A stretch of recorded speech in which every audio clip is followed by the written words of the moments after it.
Hey y'all, what's up? Welcome back to my channel. TammyTalks here. Let's talk Growing Up Hip Hop Season 7, Episode 7, Ice Buck Challenge.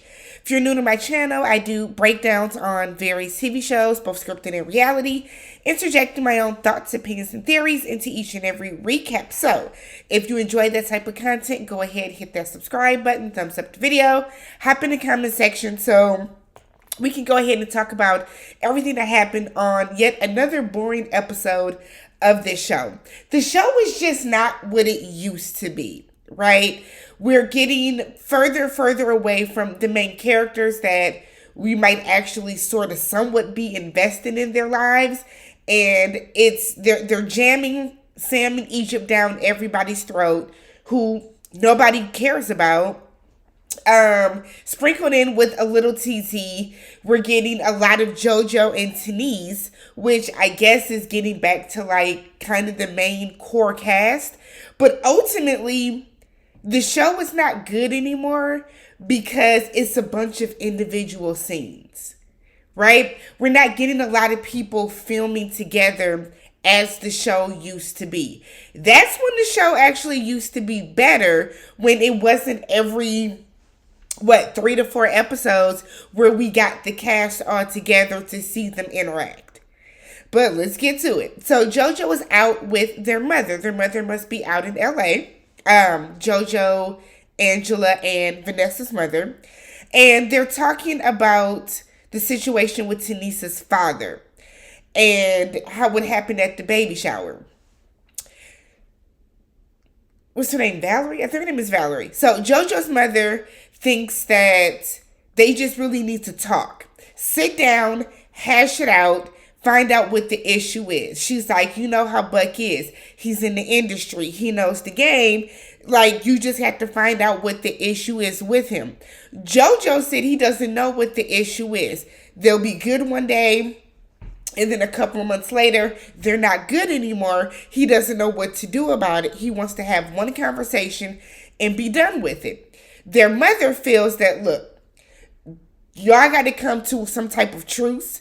Y'all have to come to an understanding and a mutual level of respect so that y'all can get to a place where everybody can be around each other. He can interact with his daughter and with his grandchildren, and everybody is just going to be good. So Jojo is a little apprehensive about it, but he has a meeting set up with Buck so that they can meet. His mother says that's a good thing. It means that he's at least open to talking if he's open to meeting with you. So we pan over to Sam in Egypt. They are out cake testing for their second wedding. Egypt brings up how she wants to, while they're finalizing invitations, they're looking at between 150 to 200 people at this wedding. It's a big wedding. And Egypt brings up inviting Sean and TT. Sam is like, fine, I have no issue with that. He then goes on to say that he immediately disrespects Sean. So it was bleeped out, but he immediately disrespects him. He said that Sean, like when they get into it, Sean always runs back and tells Pep and tells Treach whatever Sam did instead of coming to him and handling it like a man. Sam also feels that Sean has no reason to dislike him. And it's like, do you not remember? Do you not remember when you went around for a couple years saying that Tahira, TT, wanted to get with you, that TT was walking by you just in her towel, that TT was making like advances towards you, which ultimately tore the family apart? You don't remember that? Like, it is, I think now that I think what Sam is starting to really realize is y'all needed TT in y'all corner for a lot of things. For support, y'all needed TT in y'all corner to maybe help y'all talk to Pep and Treach. You know, but the fact that y'all have isolated TT, y'all isolated Tyran with that. I feel like Sam knows that he kind of messed up, but Sam is also isolating Egypt. They moved way out into the desert, hour and a half away from her mother, like he's isolating her. he's getting Egypt to the point where no one can do anything for you but me. And, I want to make sure that you know that. And so now you're starting to see that. It's ridiculous. So he says that everybody that is invited to this wedding is coming because they support them and they support their marriage. He then goes on to say he doesn't want anybody showing up saying my presence is a present. He wants people to come in with gifts. And if they don't come in with gifts, they're being sent out because he's not going to be paying for people's meals. And it's like, tell us you broke without telling us you broke. Are y'all having the wedding for the free gifts? What is going on? What is going on? That's literally what you do at a wedding. You pay to feed your guests. The guests that are traveling and flying in and paying for hotels. A lot of times that is the gift. If you have a destination wedding, a lot of people don't expect a gift. But you can't say if you don't bring a gift, then you can't come into the wedding. Get your broke self out of here, Sam. I'm so sick of seeing Sam on here. I am sick of seeing Sam on here. So then we get to Lacey. Lacey's in the studio recording a song. Sequoia shows up. Says she wanted to check on her mentor. Since Lacey's mother passed away unexpectedly on the last episode. So he said he hasn't given himself time to grieve between the funeral, planning that, all these other different things that he has to handle. He's been keeping himself busy to where he doesn't want to or doesn't have to think about what happened. Losing a parent is heavy. Knock on wood, I have not lost a parent, but you can tell that it people are different afterwards. It doesn't matter how old you are or how young you are. It has an effect on you. So Sequoia was just telling him that, he has to give himself time to grieve. Lacey then goes on to say, well, between that situation with my mom and then you and Tiny, that's on my heart too, because I feel like I'm in the middle of this. Sequoia is like, no, I'm trying to be there for my mom like she would be for me. But, she felt that her mom was disrespectful to her. And she's like, how can my mom, say I'm in her business when I am her business? And it's like, I think deep down Sequoia knows that she did too much with her mom, right? Sequoia knows she did way too much with her mom. But Sequoia is not the type that is going to want to admit that. So instead of her admitting, yeah, I went above and beyond what I should have with my mom, she's doing the absolute most. She's doing the absolute most to try to backpedal it now. So we pan over to Jojo. Jojo's working on some music. Tanise comes in to visit him. He starts talking to Tanise about wanting to get back into music. And how when he did music before, he stopped doing it because he wasn't getting the feedback that he wanted, aka he wasn't getting a positive response. So a lot of people were saying, when was JoJo ever in music? The last season of Rev Run, maybe the last 2 seasons, JoJo was in a group with his 2 friends. I feel like their names were Zach and Reggie. Don't ask me why I remember their names. But he was in a group with them, the 3 of them, and JoJo wasn't the strongest rapper out of the 3. So I think JoJo's confidence got shook a little bit. Then Diggy started putting out music, and people were saying how Diggy was a better rapper than his older brother. JoJo stepped away and began to work more behind the scenes. JoJo owns businesses. JoJo is making money now, so he feels that he can get back into music now and be a little more relaxed with it because it's not under the guise of, I need to do this to make money. He has money, so now this is kind of I want to do this and write about what I wouldn't have written about before. And it's really for him to have fun with now. Just try to get a hit.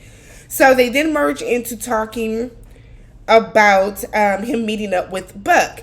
Tanise said that she wants everybody to get along. She wants to be able to do normal relationship family things with her dad and her husband and her kids. And so she's hoping that they can start to have more of a normal familial relationship. we see Treach. Treach meets up with Egypt at what is going to be her wedding venue. So Egypt is saying that they've been looking around for something in the price point that's going to have the vibe. She said she wanted decadent and, what did she say? Decadent and fantasy. That is not what that venue was given. But if that's what you think decadent and fantasy is, girl, all right. So they're talking, and Treach is telling her, you need to get a point person. Because not only are you the bride, but you're pregnant. You need to take it easy.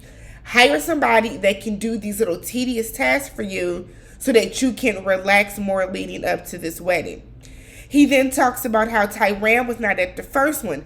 And I have always loved how Treach treats Tyran as his biological son, even though he's not. So the fact that Treach was like, I kept telling you, where's my son? Where's my son?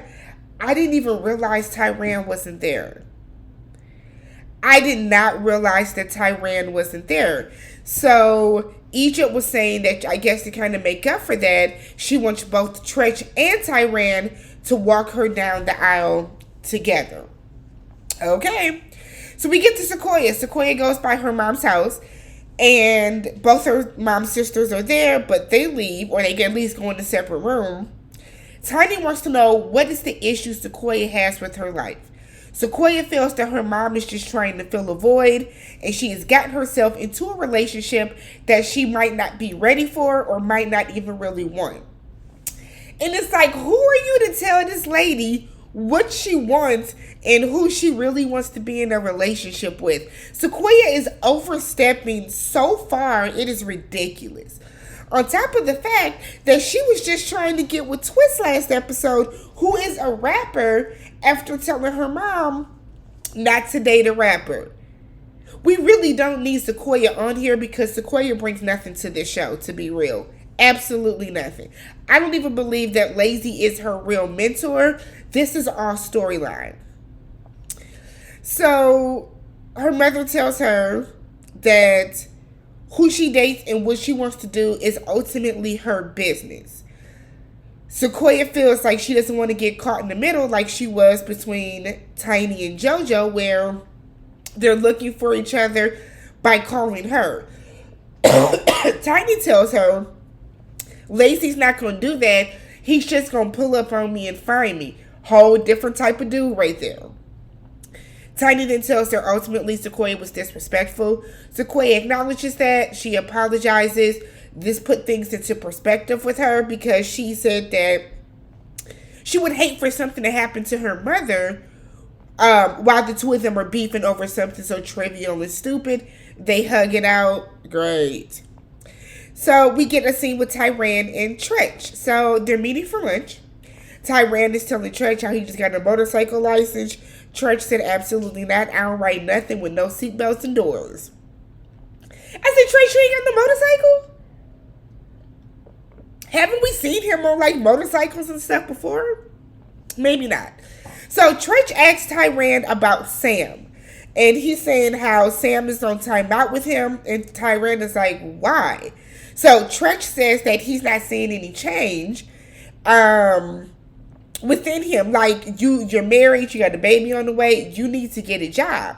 Tyran said that he has seen Sam, or heard Sam talk about change and all the different things that he plans on doing. But he said that he told him, you need to put it into action so that, mom and dad can see. Treach said that just now, 7 seasons later, that he is starting to wonder if Sam got with Egypt, got married to Egypt, and now got Egypt pregnant because she comes from a well-to-do family. Both her parents have money, right? Both her parents got old money on top of that. Still touring, still performing, got them on this show. So both of her parents are well-to-do. They're in the industry. They're known. They're hip-hop royalty. Now, Treach is wondering if Sam got with Egypt because of that, and now he feels that she's going to always be good, so I don't have to work. Treach, bye. Brianna told y'all this. TT told y'all this. The hairdresser told y'all this. Twitter has been telling y'all this. And now all of a sudden, because you're worried that you are going to have to fully support your daughter and fully support that grandbaby, and you know Egypt's dumbass didn't get a prenup, now you're wondering about this. Now you're worried. Next scene. So then they talk about this wedding. Tyran said he don't even know if he wants to go to the wedding. And he said because if they really wanted him to be at their wedding, he would have been invited. His feelings are hurt. He has every reason for his feelings to be hurt. So Treach mentions that, it's going to break your sister's heart and she wants you to walk her down the aisle. And he would say, well, I've already missed the wedding because I wasn't invited. Stand on that, Tyran. But I do wonder, has Tyran had this conversation with Egypt? Or is it something that he's just kind of spitting out now? Because Tyran said, my family is a family that invites everybody and stuff. We don't exclude people. Tyran feels excluded. So, but I also feel like it probably just reinforced for him. Because when Tyran first got introduced on this show, a lot of it was him talking about how Pep really didn't pay attention to him, left him out, didn't do for him the way that she did for Egypt. So I feel like it's all coming back, and it might just be some PTSD at this point. So the final thing we have is Jojo meeting up with Buck. Goes to meet up with Buck at the studio. He comes in, he's speaking to everybody, he's greeting everybody.